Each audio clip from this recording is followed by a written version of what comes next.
বিগত 15 বছরে আওয়ামী লীগ সরকারের আমলে সড়ক যোগাযোগ খাতে বিভিন্ন প্রতিষ্ঠানের মাধ্যমে সীমাহীন দুর্নীতি ও জালিয়াতি, আর তার সম্ভব সাবেক সেতুমন্ত্রী ওবায়দুল কাদের ও আওয়ামী লীগ সরকারের প্রভাবশালী নেতাকলের মাধ্যমে। এক যুগে সড়ক ও সেতু নির্মাণ এবং রক্ষণাবেক্ষণে 83,000 কোটি টাকার বেশি ব্যয় করছে সরকার, যার মধ্যে প্রায় 75,000 কোটি টাকার খাস একক ও যৌথভাবে 15 ঠিকাদারি প্রতিষ্ঠান, যার মধ্যে 13 প্রতিষ্ঠানে জালিয়াতির হারণে হালত তালিকাভুক্ত। সড়ক ও জনপথের তালিকাভুক্ত ঠিকাদারি প্রতিষ্ঠানের আছে প্রায় 1100, কিন্তু মাত্র 15 ঠিকাদারি প্রতিষ্ঠান কিভাবে 90% হাস পাইয়ে তা লয়ের প্রশ্ন উঠছে। সড়ক ও জনপথের প্রকৌশলী অক্কল হয় এসব ঠিকাদার সাবেক আওয়ামী লীগ সরকারের মন্ত্রী সংসদ সদস্য অক্কলের আশীর্বাদে আসিল।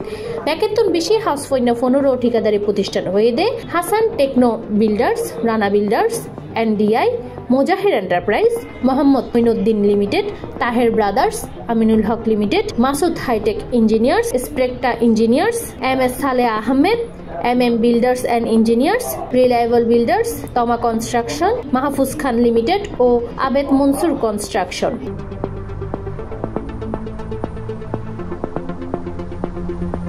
আওয়ামী লীগের 15.5 বছর শাসনামলে সড়কের ঠিকাদারি হাস 3 পক্ষ নিয়ন্ত্রণ করত।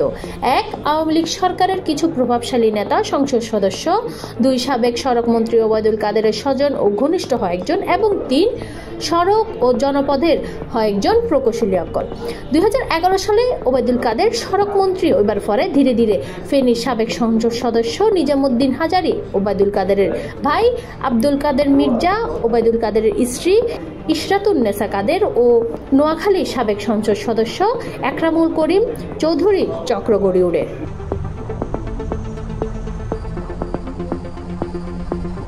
বেশি হাসফৈন্য ব্যক্তিকলের মধ্যে চতুর্থ মোজাহির এন্টারপ্রাইজের মালিক কাজী মুজাহিরুল ইসলাম, বাগেরহাটের সাবেক সংসদ সদস্য ও শেখ হাসিনার চাচাতো ভাই শেখ হেলাল উদ্দিনের ঘনিষ্ঠ হিসেবে পরিচিত আছে। তালিকার 10ম অবস্থানে তাহইন্যা MS সালেহ আহমেদ 2,959 কোটি টাকার হাঁস গজ্জে। প্রতিষ্ঠানের মালিকের নাম সালেহ আহমেদ বাবুল। তিনি ফেনীর সাবেক সংসদ সদস্য নিজামুদ্দিন হাজারের ঘনিষ্ঠ।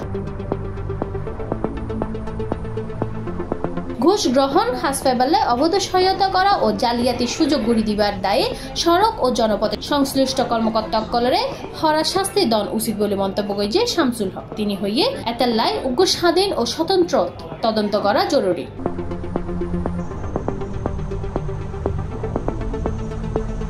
C+ চট্টগ্রাম।